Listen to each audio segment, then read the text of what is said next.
10 découvertes archéologiques prouvant la Bible. 5e, le cylindre de Cyrus. C'est un texte babylonien qui décrit la libération de peuples captifs, dont les Juifs à Babylone. Il vient confirmer le récit d'Esdras au chapitre 1, où on y voit Cyrus permettant aux Juifs de retourner à Jérusalem et reconstruire le temple. 4. Des sceaux en argile. On en retrouve notamment portant le nom de Baruch, un scribe de Jérémie, ou encore d'Ézéchias, roi de Juda. Ces découvertes sont des preuves directes de l'existence de personnages cités dans la Bible. 3. L'inscription de Ponce Pilate. Pendant longtemps, des critiques de la Bible utilisaient l'excuse qu'aucune trace ne prouve l'existence de Ponce Pilate, le préfet qui a ordonné la crucifixion de Jésus. Mais je vous rappelle que l'absence de preuve n'est pas une preuve d'absence.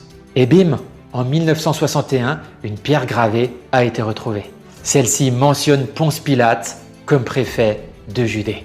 2. La maison de Pierre à Capharnaüm.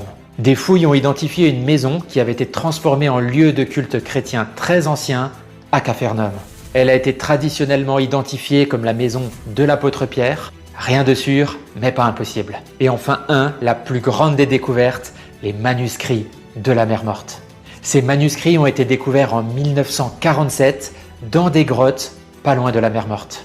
Ces rouleaux datent de l'an -200 à l'an 70 et constituent la quasi-totalité des livres de l'Ancien Testament.